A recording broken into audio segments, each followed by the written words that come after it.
J'avais rencontré Claudine quelques années auparavant lors d'un séjour à Kinshasa. Elle se consacrait à la protection des grands singes bonobos, victimes collatérales des conflits entre les hommes. Alors que j'achevais mon périple en Afrique centrale, j'ai repensé à elle et à ses petits réfugiés.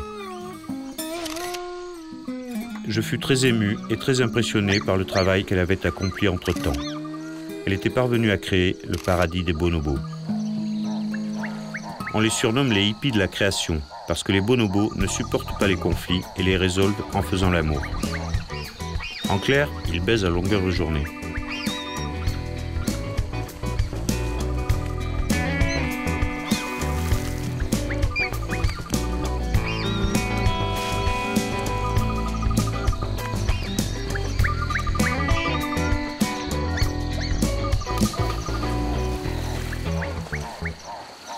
Ce projet est né dans les soubresauts de l'histoire compliquée du Congo, où Claudine a grandi et vécu.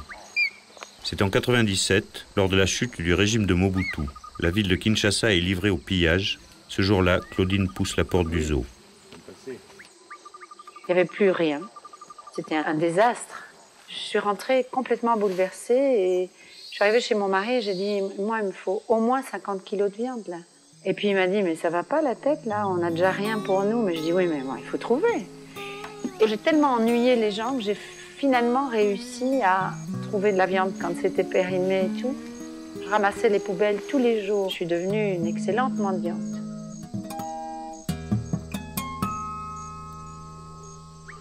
Très vite, j'ai eu mon premier bonobo.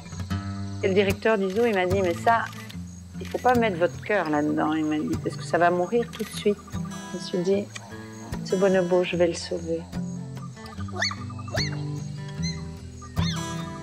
Et en fait, sans le savoir, je lui ai donné ce qu'il fallait lui donner, l'affection.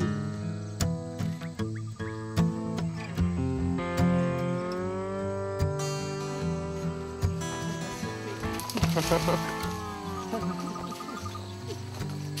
professeur Tournesol, lui, il est complètement cinglé. Les gens venaient me les vendre et je me rendais compte que les pics d'arrivée correspondaient aux offensives militaires. Et à la fin de la première offensive, on en avait 11. Là, je ne pouvais plus rester, j'avais plus de place. Je cherchais à 150 km autour de Kinshasa, partout. Et là, ma bonne étoile, je suis allée voir un propriétaire et il m'a dit « Moi, mon domaine pour les bonobos, oui. » Tous les bonobos ont à peu près la même histoire. Ils sont tous orphelins du trafic de viande de brousse. Et donc, on les a arrachés à ce qu'ils avaient d'essentiel, c'est l'affection maternelle. Et on les confie à nos mamans, de substitution. Et généralement, bon, ça se passe assez bien. Les bonobos d'ici vont s'intégrer dans un groupe et réapprendre la vie sauvage. Si on tue les bonobos, comme on le fait depuis 5-6 mois, là, je sais pas, mais où va-t-on? Je voudrais tellement y croire.